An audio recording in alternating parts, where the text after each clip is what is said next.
Good morning. Thank you all for being here with us today. Super excited to announce the election that is kicking off today, that is officially kicked off today for mayor for 2026. So this is going to be a very long campaign. Of course, I'm born and raised in this community, and I've had the pleasure of serving for 6.5 years.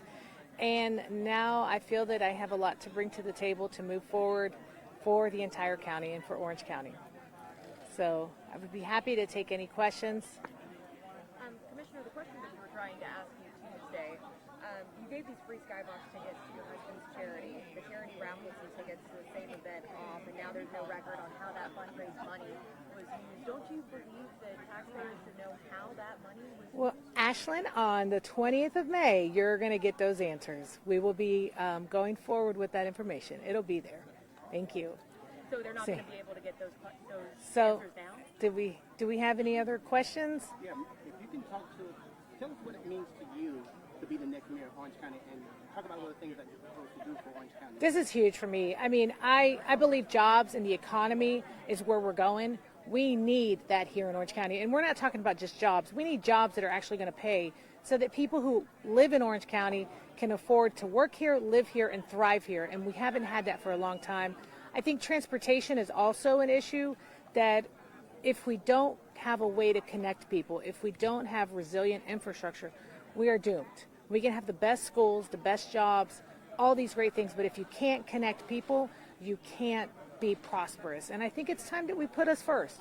And at the same time, I go and say workforce housing. You should be able to work and live in this county, hands down. And when you see that our local law enforcement, our firefighters, our teachers, and our nurses aren't capable of doing that, we have a significant problem. Was there one thing that was in the impetus for you deciding to run, or was this kind of a cumulative thing? You know, it actually was not. I would not say that from the beginning this is something that I long to do. I really enjoy my role, but I also see how limited I am in my role. I do not run the county. I cannot set the agenda. And I think that if we're really going to get these jobs, if we're really going to focus on having our economy come back open, it has to come from the top. We have to be a county that is a small business owner or any business owner. If you're going to employ people, we need to help you move forward.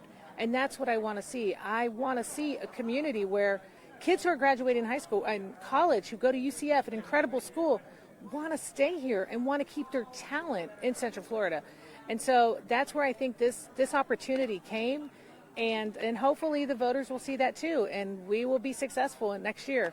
We've got a long way. We're going to do it the hard way, door to door, talking to neighbors, and I'm up for the challenge. Commissioner, you talked about the importance of transparency when you announced your candidacy. You've been outspoken about the transparency with One Pulse Foundation, also with Visit Orlando. You even referenced that when you were giving your speech. What makes your husband's charity any different? Well, again, on February 20th, you're going to get that information because I will be announcing it. But I appreciate that. Today, we're going to talk about running for mayor and what that vision looks like. We're not going to talk about my husband. You can go and talk to him. This is about the future of Orange County and us moving forward. And that's what I want to focus on today. I have my children here, my family here, and these people are here because they want to see that. But the So, Attorney's office also has evidence that they again, on May 20th, I appreciate that. And May 20th, we'll discuss that further. I know you were going to say something else. How have previous administrations really kind of tamped things down in Orange County, and how are you planning on lifting things? Well, to me, it's about prioritizing. I have no disregard for any of our leadership that has ever been in charge of Orange County. We are here in an incredible county for a reason. But I just think we have to focus more on our economy and on jobs. We have to be able to move that forward and really inspire companies and become a county that's welcoming. If you want to open a business, you want to be an entrepreneur, and you want to employ people in Orange County at a good wage, we need to open our doors and invite you, because if not, we're not going to get there. And you see that all the way from our law enforcement, you see that all the way from our tourism industry, and it's going to take prioritizing that going forward. And that's where I feel my energy's for, and I believe that transportation, companies are going to want to move here because they're going to see us as a competitive town that can get around and be functional. We've already got one of the most busiest airports. Let's have the infrastructure to support that too. Commissioner, you can talk a little bit about the recent endorsements that you announced. Share a little bit your thoughts. Yes, I'm very excited. So the Orange County Sheriff's Office, Fraternal Order of Police, and the Orange County Corrections Division for Orange County, they're all under the FOP, Also, with the regional FOP and the state FOP have officially endorsed my candidacy for mayor. This is huge because these are the men and women that stand up for us every day.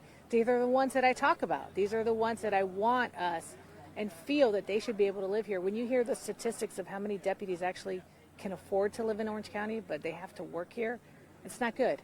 And I want that to be the norm, not the exception. Every community has a story. Ours began over 105 years ago. Brought to you by Community Coffee. From a simple belief that great coffee has the power to bring people together. After 5 generations, our family's still roasting smooth, rich coffee that builds community. 1 cup at a time. Community Coffee. Community in every cup since 1919.